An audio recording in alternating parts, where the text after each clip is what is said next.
Bonjour à tous, aujourd'hui on se retrouve sur la je ne sais plus combienième vidéo sur l'arithmétique. Euh, Ironie du sort, vidéo sur l'arithmétique et je n'arrive même plus à compter le nombre de vidéos que j'ai faites dessus. Et donc cette fois-ci on va présenter le PHCD et PPCM de plusieurs entiers.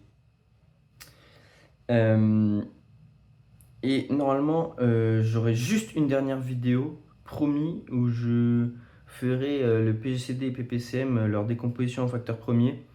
Voilà, en fait, à chaque fois, je fais des vidéos et je trouve des résultats de plus en plus intéressants à démontrer. Mais normalement, c'est la fin pour ceux qui détestent l'arithmétique de cette série. On va définir par récurrence le PCD et PPCM de n entiers différents, où n est supérieur ou égal à 2, non, à 3 du coup, à 3, puisque après, il faut que n-1 soit PCD de 2 entiers. Après, en soi, on pourrait définir le PCD de 1 entier comme lui-même, comme étant son plus grand diviseur. Donc en vrai, ça pourrait coller comme définition aussi. Et donc, et oui, ça collerait puisqu'on aurait PGCD de A1 à 2 égale PGCD de A1 égale PGCD de PGCD de A1 à 2 et du coup, ça serait bon aussi. En définissant PGCD de 1 entier comme étant l'entier lui-même. Et pareil pour le plus petit commun multiple comme l'entier lui-même. Mais bon, on va pas s'embêter avec ça. Et donc des exemples. En gros, ce qu'on fait, c'est qu'on prend le PGCD de deux entiers, qui est bien défini, on l'a défini à la vidéo 3, il me semble. Et à l'intérieur, on fait le PGCD de quoi? Du PGCD de A1 jusqu'à N-1, donc qui est défini par récurrence, comme la même chose, mais du coup avec N-2 et blabla, etc. Virgule AN. Voilà. Exemple, donc avec PGCD de 12, 6, 8, on va prendre le PGCD de deux entiers, donc on va regrouper par exemple 12 et 8. Et on va le calculer, ça fait 4. Et on a 6 ici. Et maintenant, on calcule PCD de 4 et 6. Et ça fait 2. Le PPCM de 3, 5, 10. Pareil, on regroupe 5 et 10. Ah bah 10 est multiple de 5, donc ça c'est vite réglé. Le PPCM va donc être 10. Et ensuite, ils sont premiers entre eux, donc leur PPCM c'est leur produit. Ça va être 3 fois 10 égale 30. Donc on repère assez vite que en fait, ça va être comme le PCD de deux entiers. Ça va être en gros tout simplement le plus grand diviseur commun à tous les entiers. C'est-à-dire qu'on prend 12, 6, 8. Bah, le plus grand diviseur qui marche pour tous, c'est 2. Et pareil, là pour le plus petit commun multiple, on a 3 fois 10, 5 fois 6 et 10 fois 3. Et c'est la seule manière d'arriver. Enfin, 30, c'est le plus petit commun multiple pour les 3. Donc c'est ce qu'on veut montrer juste ici en montrant d'ailleurs directement la caractérisation. Donc plus petit comme multiple au sens de la divisibilité, plus grand comme un diviseur au sens de la divisibilité. Et donc montrer que D est le PGCD de A1 à N si et seulement si il est un entier naturel. Il divise tous les A1 à N et pour tous C dans Z tel que C divise A1 jusqu'à AN, alors C divise D. Et la même chose avec le PPCM, mais inversé en remplaçant divisé par être multiple 2. Oui, voilà ça. Donc la preuve va se faire par récurrence, puisqu'on a une relation de récurrence à disposition. Et on va faire celle juste sur le PGCD, parce que c'est exactement la même chose sur le PPCM. C'est juste que, bah, au lieu de diviser, on a être multiple 2, donc c'est assez clair que ça va se passer de la même manière. Donc on va faire l'initialisation. Initialisation. Et donc à chaque étape, donc hérédité, initialisation, on devra monter une équivalence. Hein, c'est ainsi et seulement ainsi. Donc supposons si D est initialisation, on va faire pour n égale 2. Voilà, j'avais dit que par convention, pour n égale 1, bon, on peut poser PCD d'un nombre égal lui-même. Mais bon, on va commencer pour n égale 2. Donc si D égale PCD de A1 à 2, on a la caractérisation qui est vérifiée. Et si la caractérisation est vérifiée, eh bien on a bien D qui est le PCD de A1 à 2. Ça, c'est la vidéo 3 sur le PCD, je pense. Oui, c'est ça, sur l'algorithme de Euclide et tout ça. Donc ça, c'est assez rapide, vu qu'en gros, c'est juste la caractérisation en taille 2. Ensuite, hérédité. Donc, on va supposer... donc, on prend déjà n appartenant à n, tel que... je vais écrire ça. Donc, en gros, c'est exactement la même chose. On va supposer que la propriété est vraie pour n entier. C'est-à-dire que D égale PGCD de A1 à n si seulement si cette chose-là, on va montrer qu'elle est vraie pour n plus 1 entier. Donc c'est une équivalence, comme on a dit. Donc, par exemple, on va supposons que D égale le PGCD de A1 jusqu'à AN plus 1.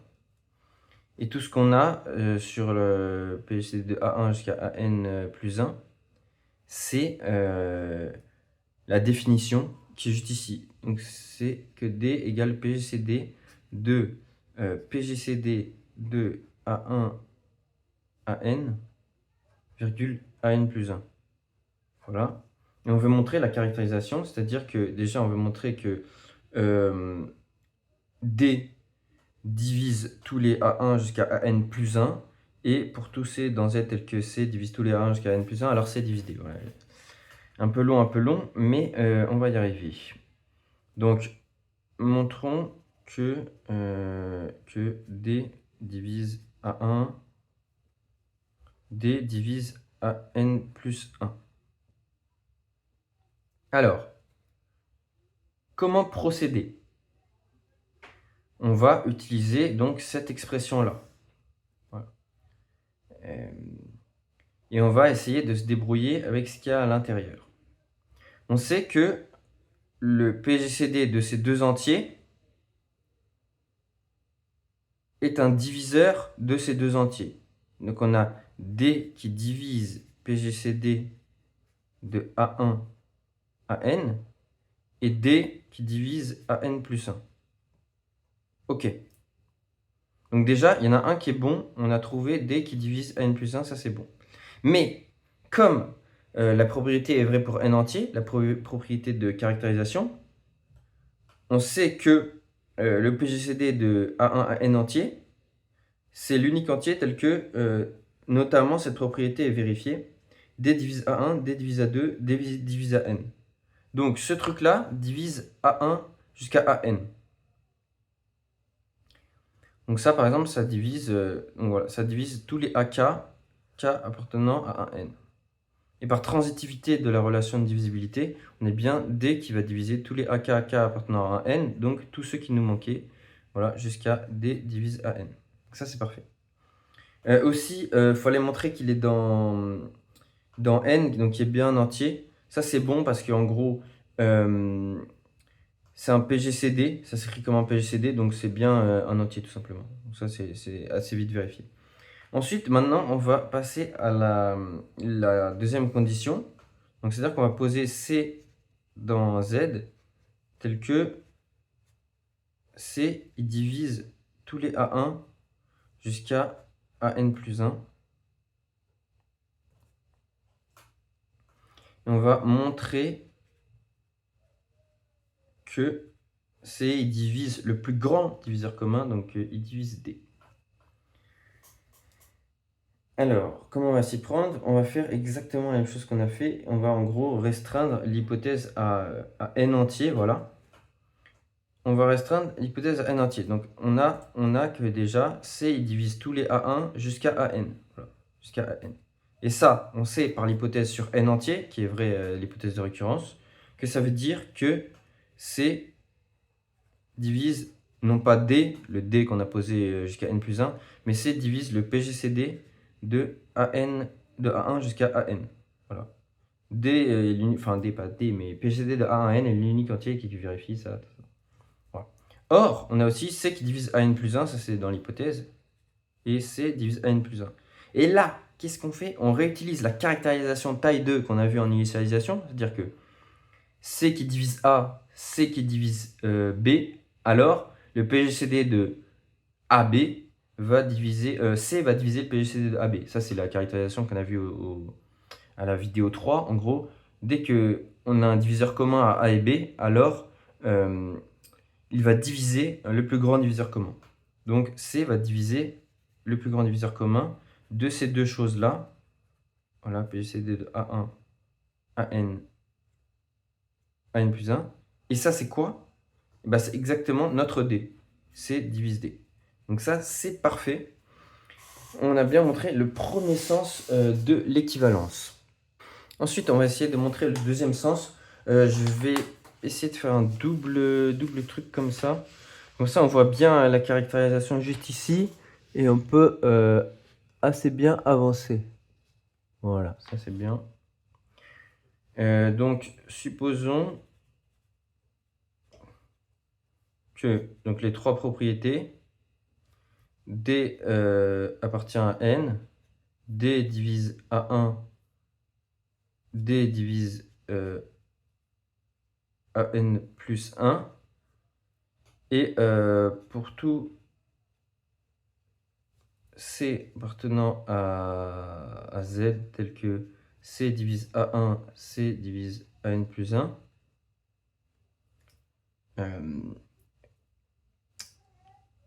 C divise D. Voilà, c'est ça. Et on veut montrons que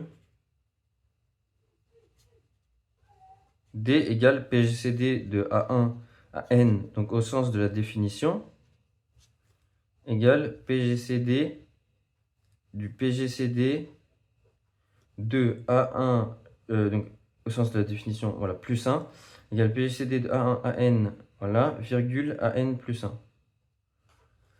Voilà, donc bah, tout simplement, ce qu'on va faire, c'est qu'on va utiliser seulement une partie de la caractérisation, en fait. Donc, pour montrer que c'est le PGCD de... Enfin, on va utiliser la caractérisation, comme on a toujours fait, en fait. Déjà, cette fois-ci, on va utiliser la caractérisation taille 2. C'est-à-dire que, en gros, dans le sens précédent, on avait utilisé d'abord la caractérisation taille n pour montrer ce truc-là, et ensuite la caractérisation taille 2 pour montrer ce truc-là. Ben, en fait, il faut faire dans l'autre sens. Il faut utiliser... d'abord, là, c'est bon, je pense que je peux remettre ça comme ça. Il faut d'abord utiliser la caractérisation taille 2, et ensuite la caractérisation taille n. C'est-à-dire que d'abord, on doit montrer que D, c'est le PGCD de ces deux entiers. Donc on doit montrons que D est un entier naturel, ça c'est bon, que D divise PGCD, donc les deux termes qui sont dans le PGCD, il faut montrer ça. Et D divise AN plus 1. Bon, D divise AN plus 1, on l'a déjà avec cette hypothèse-là. Maintenant, D divise PGCD de A1 à N, ça c'est aussi assez clair parce que on a D qui divise tous les A1 jusqu'à tous les AN. Donc là, on utilise la caractérisation taille N qui est notre hypothèse de l'hérédité, hypothèse de récurrence. Donc on a D qui divise A1 jusqu'à D qui divise AN. Hop, caractérisation taille N, on peut dire que D divise le PGCD de tous ces entiers. Donc ça c'est bon. Ensuite, on doit prouver que pour tout C dans Z, là, le truc comme ça, soit C appartenant à Z, tel que C divise PGCD de A1 à N, C divise AN plus 1, montrons que C divise donc le PGCD de ces deux trucs-là. Montrons que C divise D. Là aussi, c'est assez clair, puisque en particulier, on peut tirer de cette hypothèse-là que C divise tous les A1 à N. Pourquoi? Parce que PGCD, c'est un diviseur de A1. Ok? C'est un diviseur de A2, c'est un diviseur de A3, c'est un diviseur de AN. Donc par transitivité, hop, C divise PGCD divise A1. C divise PGCD divise A2. Donc C divise tous les A1 jusqu'à AN. Et C divise AN plus 1. Donc en fait, il divise tous les A1 jusqu'à tous les AN plus 1. Et que nous dit notre hypothèse? C'est que quand il divise tous les A1 jusqu'à N plus 1, ça veut dire que C divise D. Donc ça, c'est bon pour cette partie-là. Maintenant, maintenant, en fait, on a réussi parce qu'en fait, on a montré que c'était le PGCD de ces deux entiers. Donc, on a montré que tout simplement, notre D qui vérifiait ces hypothèses-là était le PGCD de ces deux entiers-là. Voilà, en fait, on a réussi. On a utilisé la caractérisation taille 2 et des caractérisations de taille n aussi pour montrer, on a supposé la caractérisation de taille n pour montrer la caractérisation de taille 2 de récurrence. Voilà. Assez laborieux, mais on y est parvenu et grâce à tous ces résultats, on va pouvoir poursuivre. Donc, on va définir les premiers entre eux pour n entier. Ils sont premiers entre eux si et seulement si leur PGCD vaut 1. Et d'après la proposition précédente, ça veut dire que l'intersection de leurs diviseurs est réduite à moins 1. En effet, qu'est-ce qu'a dit la proposition précédente? Ça veut dire que s'il y a un C dans Z tel qu'il les divise tous, donc ça veut dire quoi? Ça veut dire que C appartient à l'intersection des diviseurs. Hop là. Alors, C divise le PGCD. Donc C divise 1. Les diviseurs de 1, c'est qui? C'est moins 1. Donc ça, c'est bon. Donc ce qui permet d'avoir vraiment un parallèle avec les premiers entre eux pour deux entiers, où c'est vraiment réduit à moins 1, les diviseurs, et ça va marcher exactement pareil. De la même manière, on va exactement pareil avoir une relation de Bézout. Il y a juste à composer la relation de Bézout entre A1, A2, A2, A3, etc., etc., pour trouver la relation de Bézout entre n entiers, et ça va marcher exactement pareil. Maintenant, on va définir aussi les entiers premiers entre 2 à 2. 2 à 2, je vais les souligner, parce que c'est important. C'est différent de premier entre eux. C'est premier entre eux, 2 à 2. En gros, c'est pour tout couple IJ, où I est strictement inférieur à J. Hein. On peut supposer I différent de J, mais ça c'est un peu mieux. Enfin, en gros, I différent de J, PGCD de A1, A4, A4, A1, ça va être la même chose, quoi. C'est juste que on ne s'embête pas à vérifier les paires dans les deux sens. Donc, si et seulement si, pour tout I différent de J, AI et AJ sont premiers entre eux. Et là, on se demande, mais en quoi c'est différent? Est-ce qu'il y en a un qui implique l'autre? Oui, il y en a un qui implique l'autre, parce que 2 à 2 premiers entre eux impliquent premiers entre eux. Alors ça se voit assez facilement. C'est qu'en fait, pour que l'intersection des diviseurs de A1 jusqu'à AN soit réduite à moins 1, il suffit qu'il n'y en ait qu'un seul des couples qui soit réduit à moins 1. Voilà. Imaginons que c'est A1, A2 qui est réduit à moins 1. Ben on fait moins 1 intersecté, voilà, l'ensemble moins 1 qui appartient à tous les diviseurs. Hein. Moins 1 et 1 divisent n'importe quel nombre. Voilà. Hop, on intersecte tout le monde, diviseur de A3, diviseur de A4, diviseur de tout le monde. Tout le monde contient moins 1. Et donc l'intersection sera forcément moins 1. Une fois qu'on a dit que deux paires là, vérifiées premiers entre eux, A1 et A2 sont premiers entre eux, et bah forcément on aura eux qui seront réduits à moins 1, donc ils sont premiers entre eux. Il suffit qu'une seule paire soit premiers entre eux pour qu'ils soient tous premiers entre eux. Seulement, cela veut dire que s'ils sont tous premiers entre 2 à 2, bah forcément ça va impliquer ça. Par contre, s'ils sont simplement premiers entre eux, bah, comme on l'a dit, il suffit que qu'une seule paire soit premier entre eux. Et donc, si une seule paire est premier entre eux, ça ne veut absolument rien dire sur les autres paires, quoi. Exemple assez simple, 2, 4 et 9 sont premiers entre eux. On liste les diviseurs de 2. Par exemple, on va faire avec les diviseurs positifs, hein, c'est plus simple. C'est 1, 2. Les diviseurs de 4, c'est 1, 2, 4. Et les diviseurs de 9, c'est 1, 3, 9. Voilà. On regarde l'intersection. Et là, on regarde, tiens, intersection de 1, 3, 9 avec 1, 2, 4. Ça fait 1. Et voilà, il y a juste 1, 1. Et hop, ça suffit pour qu'ils soient tous premiers entre eux.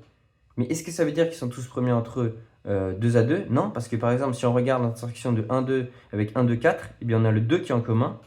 Donc ils ne sont pas 2 à 2 premiers entre eux, parce que notamment 2 et 4 ne sont pas 2 à 2 premiers entre eux, ils ont 2 pour diviseur commun. Enfin, on termine la vidéo avec la possibilité de scinder le PGCD et PPCM dans n'importe quel sens, dans le sens où si I et J forment une partition de 1n, donc une partition, c'est en gros la réunion forme 1n et leur intersection est disjointe. En gros, par exemple, ça peut être A1 jusqu'à AK, AK plus 1 jusqu'à AN, mais c'est pas obligé que ce soit ordonné, quoi. Ça peut être A1 AN et A2 jusqu'à AN-1, des trucs entre les deux, enfin voilà.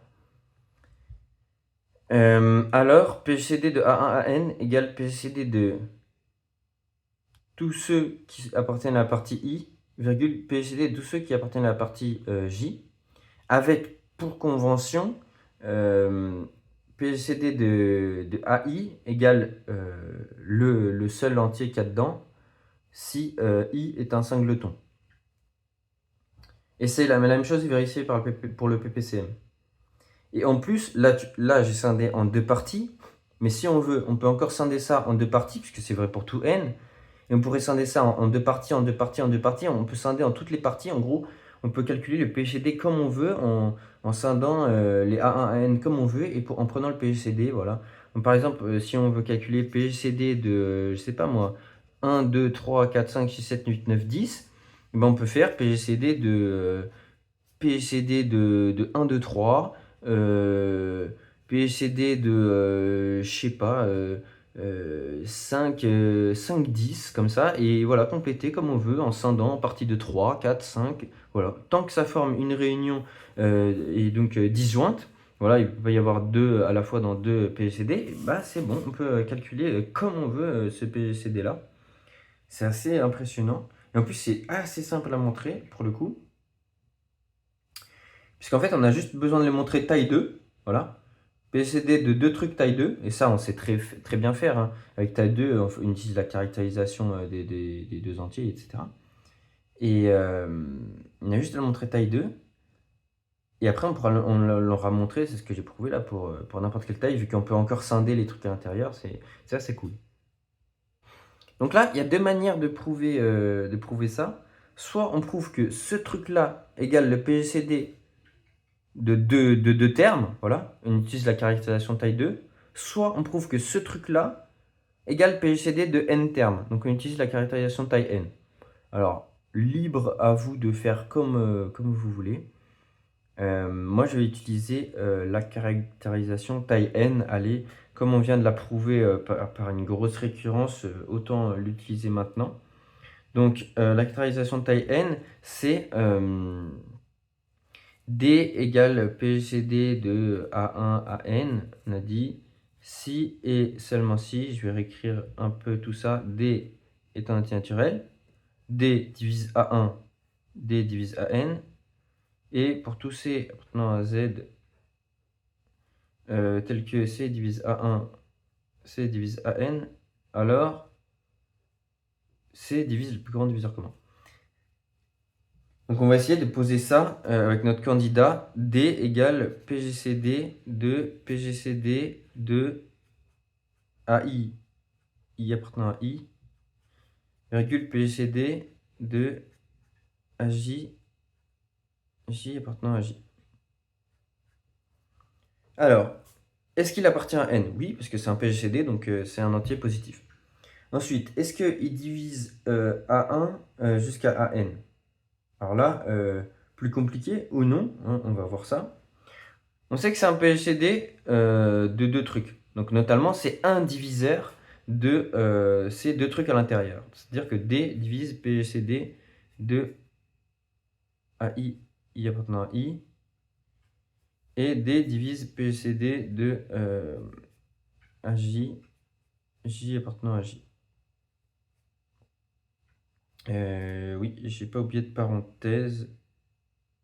Bah, j'en ai mis une de trop là, pas grave. Donc ça divise ces PGCD là. Sauf que tous ces PGCD là, ils divisent tous les AI, I appartenant à I. Bah oui, en particulier, ce sont des diviseurs des AI. Ce sont des diviseurs des AJ. Donc au final, D divise tous les AI, I appartenant à I, tous les AJ, I appartenant à J. Or, on sait que I union J, c'est un N. Donc au final, il divise tous les AI, I appartenant à un N. Bah, égal. Donc ça, c'est parfait. On a bien montré le deuxième point. Maintenant, on va supposer que...